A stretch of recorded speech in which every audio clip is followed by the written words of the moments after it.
Anime in 2022 was slated to be a great year for the medium ever since the pandemic started. It was supposed to be the follow-up to the amazing year of anime that was 2021. And you know what? It did not disappoint.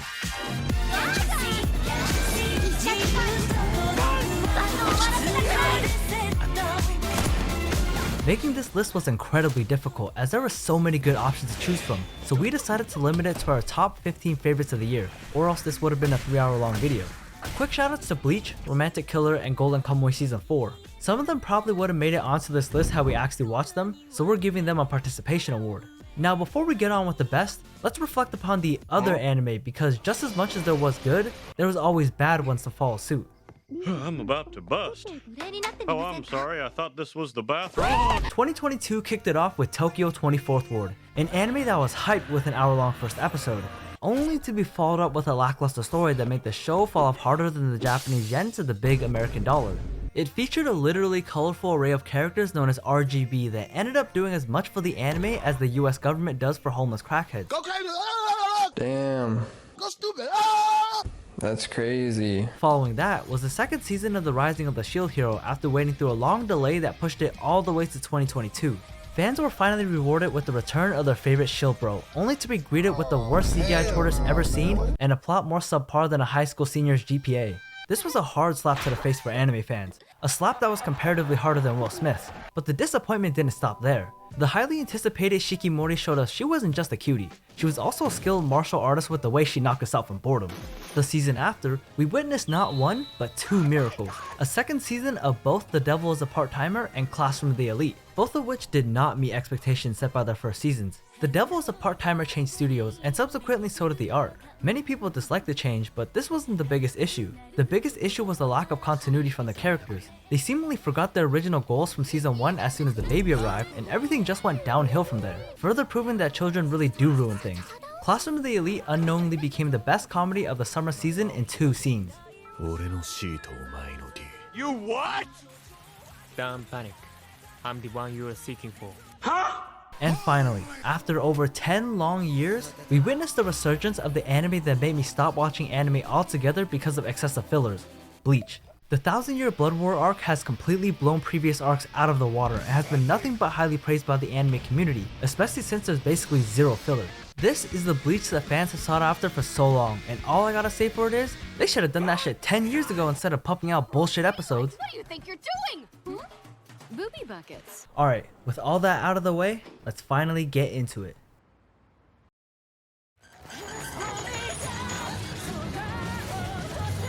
Part 6 of JoJo has had its ups and downs this year, but a majority of its downs were to no fault of its own, really. The release of Part 6 was disastrous, and unfortunately, almost nobody was talking about JoJo this entire year, which goes to show that Netflix's format and timing just aren't good for series that need more time, attention, and goofiness. It felt like forever before the second part came out, and because of how long the break was, it ended up taking longer to release in batches than it would have on a weekly basis.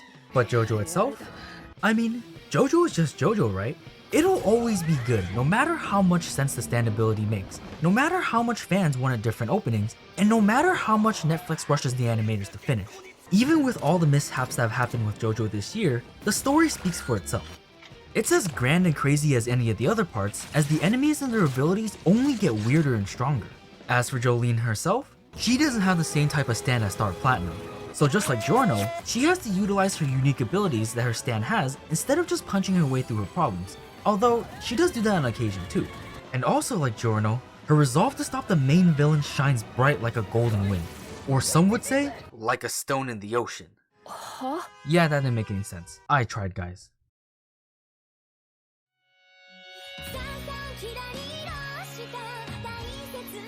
Who could ever forget our favorite cosplaying waifu that taught us it doesn't matter what your hobby is, you shouldn't be judged for what you like as long as it doesn't hurt anybody. And being horny has its benefits. My Dress Up Darling was one of the strong contenders for anime of the season back in winter, not because there wasn't much else, but because it really deserved it. Take a respectable, relatable, quiet guy with a unique hobby and a popular high school gyaru that flies into his life like an angel descends upon the unfortunate, and you get the winning combination of Wakana Gojo and Marin Kitagawa. Add in the brilliance of Takeshi Nakatsuka behind the background music and multiply it by the magic of Cloverworks Studio, and you get the unforgettably beautiful anime that was My Dress Up Darling. Although the animation and art were gorgeous, it wasn't what made it stand apart from other rom-com anime. It was the characters. To say the characters are just like me for real is an understatement. They're actually better human beings than me and most other people in some ways, and it's that realism that really drew me into the story and set it apart from typical rom-coms. I always go back to the scene in episode 4 where Gojo has been working his ass off to make the perfect cosplay for Marin to wear in time for an event. When Marin realizes that she wasn't clear on the deadline, she genuinely feels bad for making him push himself and does what every normal person should do: apologize. She doesn't laugh it off or brush it under the rug. She cries and tells him, "If that isn't damn good writing, then I don't know what is. And if that didn't pull your heartstrings, then I don't know what will." The anime might not be perfect, but sometimes you don't need perfection. Sometimes all you need is that little and a smile to change your world.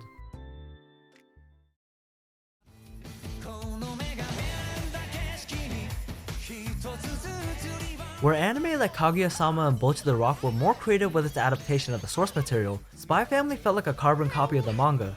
And damn is the manga good. Imagine the father you wish you always had and make him into the world's greatest spy.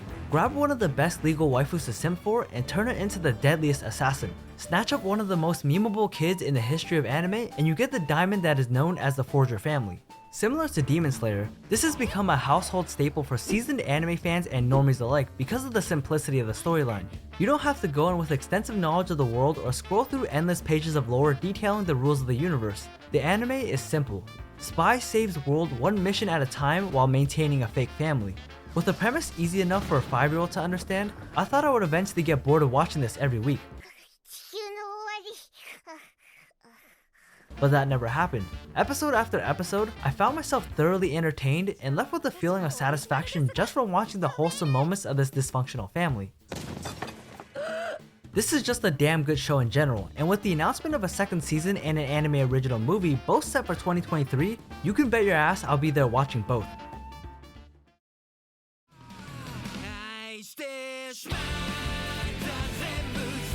2022 was packed full of hidden gems this year, and it all started with the second part of Ranking of Kings. I don't think anyone expected this to turn out as good as it did when it first came out, and was the perfect example of why to never judge a book by its cover. It's rare to see an anime protagonist with disabilities, and even rarer that we see it continuously used as a device to drive the plot forward. A lot of media make characters have certain traits or attributes surrounding them that make said media inclusive. Boji is not like that, and the same can be said for all the characters in the show. There's two sides to every coin, and every character has their own circumstances. Every character makes you think twice about who they really are, as their initial actions are contradicted by future actions. Characters that we initially wrote off as evil actually have very good reasons for doing the things they do, and even those who we thought we could trust end up doing scummy things. Overall, Ranking of Kings is a beautiful story about overcoming the obstacles in life and learning from the hardships you face. It's made even better when going through this type of journey with a main character you can't help but root for. In any other year, this would easily be a top 10, maybe even a top 5 anime of the year were it not for so many other strong contenders.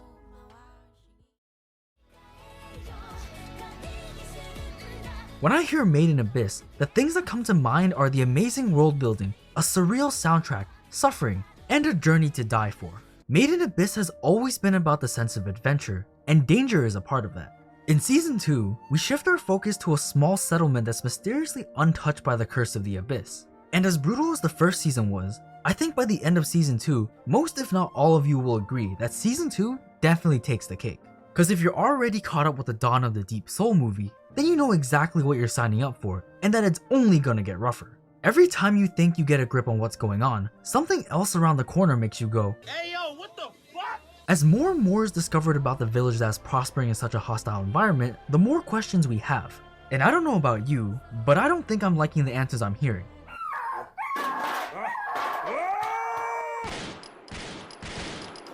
But despite all that, the thing that keeps people like us and Rico coming back to Made in Abyss is the promise of an adventure of a lifetime. The story, audio, and visuals are so beautifully captivating that I can't help but want to watch this series. There's awe, wonders, mysteries, and excitement out there to uncover, but the only way to experience it is to see it with your own eyes.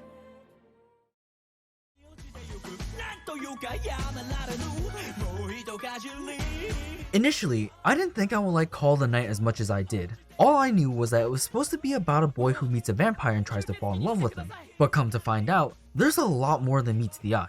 What really captures you first are the visuals, then the music, and then everything else. Call of the Night's visuals have a similar aesthetic to the ones from the Monogatari series, which stems from the same director working heavily on the series, and both are breathtaking.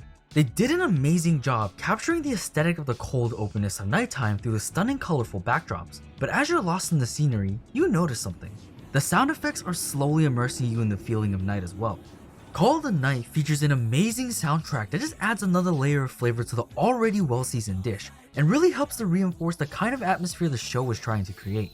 The opening, the ending, the insert songs. The music in general is just amazing, all of which include creepy nut songs, and the ending being the song that the anime is named after. The story follows Cole on his nightly adventures with a vampire he randomly stumbles upon named Nazuna, and together, they fight the disease that inflicts everybody without any discrimination: boredom. The show appeals most to those who are in a similar situation as mine, where you're at that point in your life where you have to be a responsible adult and have a proper sleep schedule. No more ending the nights at 3 AM with the boys after the good old, well, we can't end on a loss. Call of the Night portrays those feelings of playing late at night to the T by painting this picture of freedom. The hours of 12 to 5 AM were the only times that felt like we were truly liberated from all the pressures of society. It was like the shackles were finally broken, and every episode has that nostalgic feeling of being young, alive, and free again.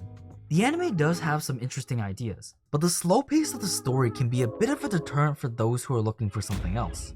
It might be a bit sluggish, but that slow pacing is such an essential part of the vibes and helps contrast the hustle and bustle of your everyday reality, which is part of the whole experience. In many ways, Call of the Night is a way to relive a time in our lives where we didn't have responsibilities to wake up for, where we could stay up all night and play.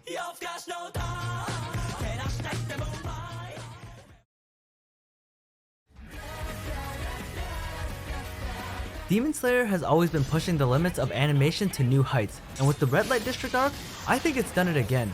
I think we witnessed peak animation at its finest. Animation so good, it'll make you want to slap your mama. Hey, mama, what the hell you want with? Alan and I read the manga, so we knew it was going to be good, but we didn't expect it to be game-changing good. Now as for the story, it was a bit slow on that end where it did need a few episodes to pick itself up, but once it did, the action never stopped. It seemed like every subsequent episode just got better and better. Swords are swinging, limbs are flying, explosions of smoke and dust are followed by every movement, buildings are being destroyed as Tanjiro and the gang are waging all-out war against Daki and Gyutaro. And as your mouth is agape in awe of what you're witnessing, you wonder if these animators actually got any sleep while they were working on this, because goddamn, they must have pulled triple overtime just to draw out this 5-second shot of the district. It was like the manga was written to be adapted into an anime, and although the story is mid-tier at best, if any anime were to receive this level of animation, I'm glad it was Demon Slayer.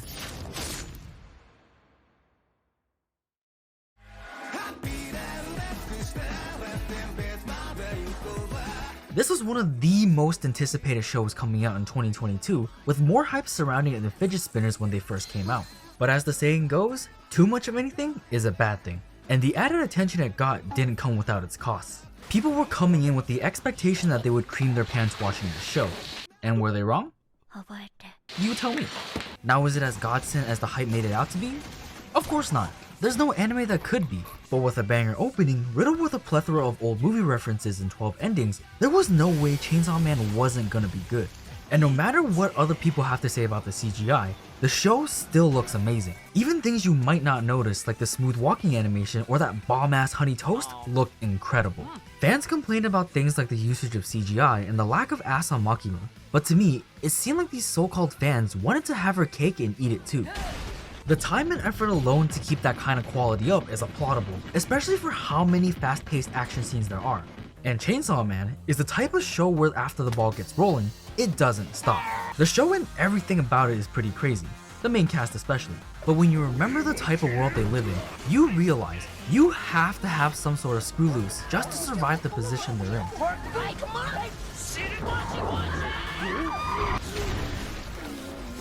You see how terrifying villains are, and how quickly characters we just got to know can drop like flies. But then you see Makima over here do this, and it makes you question just who you should be rooting for. But more importantly, it also makes you question just how much you actually don't know. Information is fed to you slowly to keep in line with the pace of the anime, and it kinda has to be that way. It just wouldn't be the same if we didn't have the proper time to get a sense of what the world and the people living in it are like. And it's a shame they haven't announced anything past the first 12 episodes, but I get the feeling that Chainsaw Man is gonna be back because we've only scratched the surface of this multifaceted story.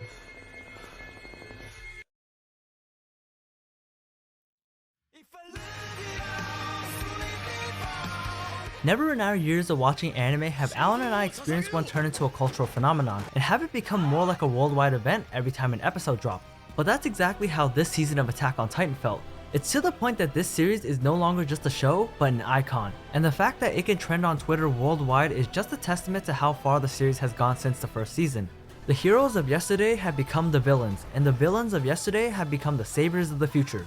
Unlikely alliances are formed, betrayals occur, Gabby's kill streak increases to 2. The mystery of the Titans is finally unveiled, and the one person behind all this is finally revealed.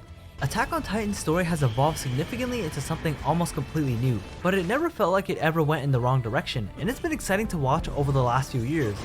A lot of people have criticized Isayama's ending of the manga, but regardless of how it finishes, nothing can take away from the legacy of Attack on Titan as a whole, and I for one am sticking with it to the bitter end.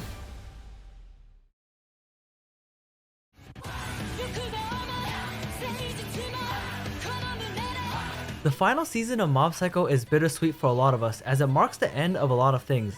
A staple in the anime community, crazy fight sequences that push the boundaries, hilarious hijinks, Mob's journey of character growth and self-development, and most importantly, Reagan's bullshit special moves. It's sad all these things have to come to an end, but damn did that shit end with a banger. This last season of Mob Psycho did not fail to deliver as every episode was made with a sense of purpose. Every episode felt like it was made to either tie up some kind of loose end or set itself up for the eventual last one. This season didn't have as many fighting scenes compared to the previous season, which people of course complained about. But the fact of the matter is, Mob was fighting the entire time. He was fighting his inner demons, himself. The people that couldn't see that were just too spoiled by the fan service provided by Studio Bones, and they completely lost sight of what Mob Psycho was all about, self-discovery and self-love. Getting to see Mob grow as a character felt like watching your own kid mature into a responsible human being, and it felt gratifying to watch episode 12 because not only did Mob grow, but the people closest to him grew as well. Mob Psycho always seemingly pushed the limits of shonen fights while delivering heartfelt messages in the story, and we're sad to see it go. But we're also really grateful the anime could be adapted well to the very last second. It really couldn't have ended any better. So after 6.5 years, I want to leave Mob Psycho with this message. Thank you for everything you've taught us, Mob. We'll miss you. Sayonara, Mob.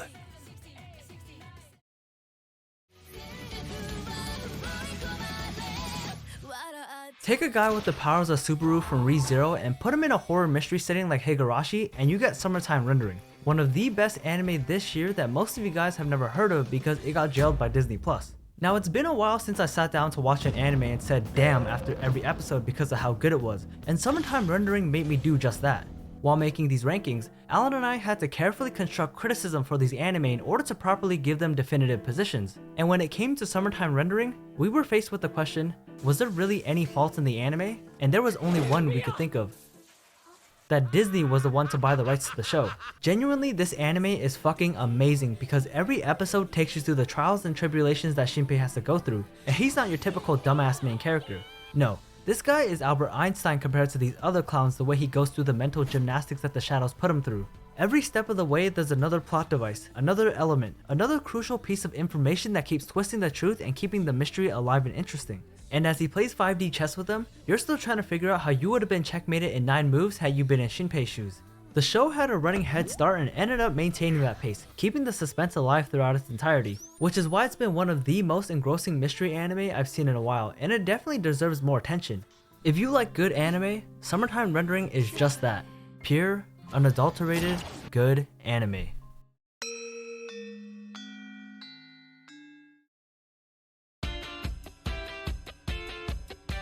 There's two kinds of people in this world.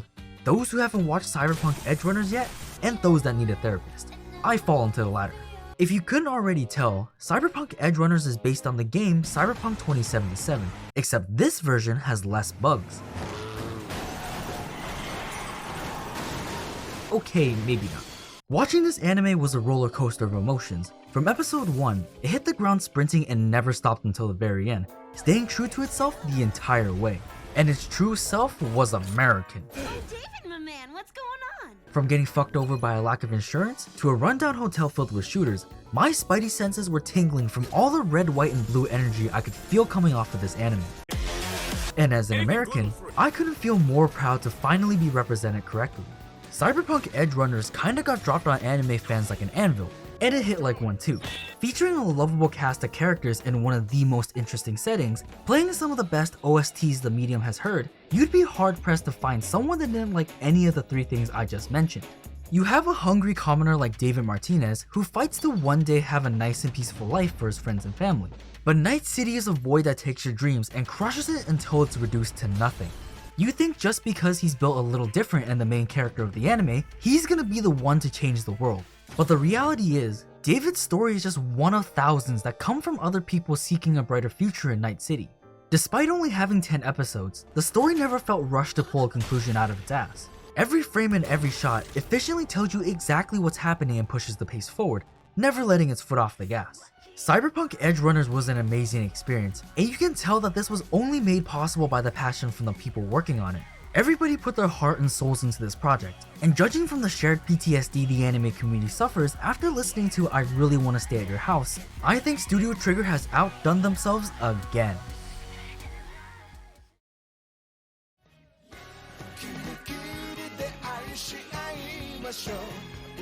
Kaguya-sama is perhaps one of the best rom-com adaptations I have ever seen.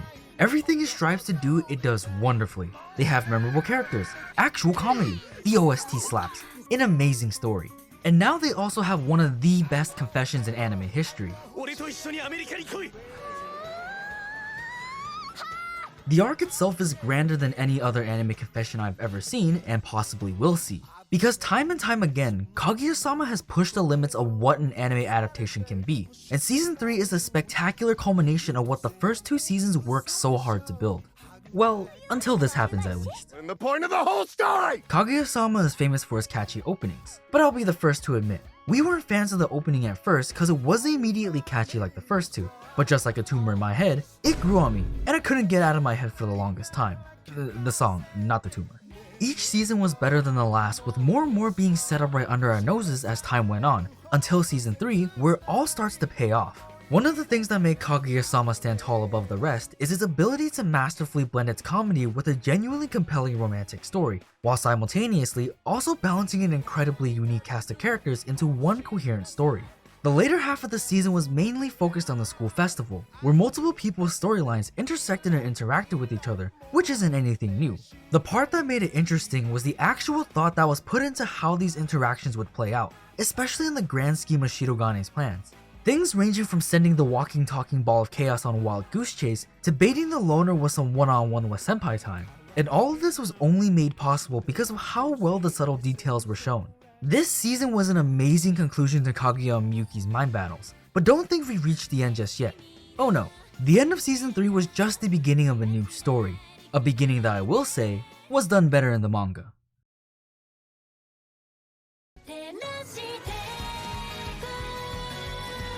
I don't even know where to begin with Licorice Recoil because this was honestly one of the best anime originals we've seen released ever, and in 13 episodes, it managed to capture our hearts, crush it, put a band-aid on it, crush it again, and then give us new hearts to live a life without more Licorice Recoil. Alan and I were seriously debating on whether to put this as our number 1 or not because it's quickly become one of my personal favorite anime of all time. It's visually stunning, has beautiful animations, minute hidden details, original jokes, stellar voice acting, and to top it all off, a dynamic duo that works better than sliced bread and meat.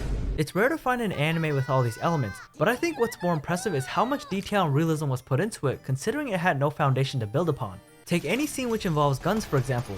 As an American, I can tell that the producers meticulously researched every mechanic of the guns used throughout the anime and painstakingly had the animators translate that on screen. Also non-Americans can understand, gun goes pew pew.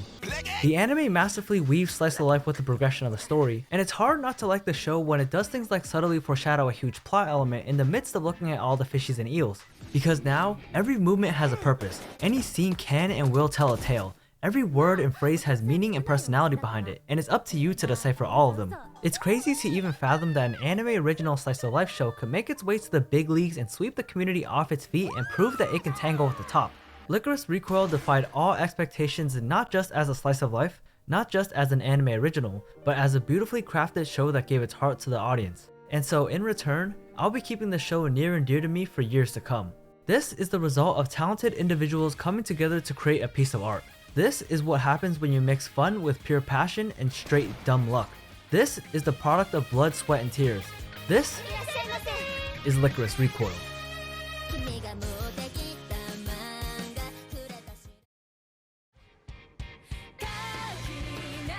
This really was the year for slice of life anime, and after watching this series, I think there are a lot of people who can agree that this pick might be a no-brainer. But it's not because the source material was that good. Rather, I think Cloverworks just had the power of God and anime by its side. And don't get me wrong, I'm not saying the manga isn't spectacular on its own, but the reason I want to give some credit to the studio is because Bocchi the Rock, as people have come to find out, is originally a 4-panel manga or yonkoma, which don't typically have as much detail to work with compared to traditional manga. But that also meant that they weren't restricted to what was in the panels, which I think was the key to the show's success. The over-the-top animations depicting the turmoil going on in Bocchi's head really drives home the state of mind she's in. Whether it be her being giddy after getting praised, or going into cyberpsychosis at the mere thought of having to manage an Instagram page. We've had shows like Watamote, Komi, and even one called Hitori Bocchi, which all portrayed protagonists with crippling social anxiety. But what sets Bocchi the Rock apart from the rest is the way they go above and beyond with the animation. Especially when Bocchi's in a socially awkward situation and it feels painfully relatable to at least someone. Because let's admit it, we've all been there. But the animation isn't the only thing they excelled in. Everything about the music in Bocchi the Rock is absolutely amazing too. The way their first live concert actually sounded bad, instead of just having someone say it, made the payoff of Bocchi playing her solo that much more impactful. That concert was probably my favorite scene from the entire show and was one of the few moments in anime where I genuinely felt proud of a character. Then there's the contents of the songs too. All the titles and lyrics to the songs, whether they were used in the show or not, sound like things Bocchi herself would write, which is another element that adds to the living, breathing world of Bocchi the Rock. And in this world, everything that we get shown can be perceived to some degree by the cast, so it feels a little more like we're part of the show rather than just an audience. Bocchi the Rock has shown us that anime adaptations can be more than just adding sound and animating manga panels. It's a way to express personality and creativity in a way you can't in other mediums. You could tell by the amount of effort put in that the people working on Bocchi the Rock actually enjoyed it, and treated this series like a passion project, because it's pretty rare to see this kind of effort put into a lesser known yonkoma, but man am I glad they did. The humor and joy that this show has brought is unforgettable, and I don't think I'm alone when I say that. Everyone involved should be proud of what Bocchi the Rock has become, because I think this has become the new gold standard of what slice of life anime can and should be. So first and foremost, sorry for posting this video kinda late into 2023. We know it's almost February by the time we're uploading this, but a lot of stuff happened during the holidays. And we also wanted to take the time to make a really good video to sum up what an amazing year it's been for anime. So thank you guys so much for watching, and we hope you'll stick around, because we have a lot of stuff planned for 2023. But until then, see you guys next time.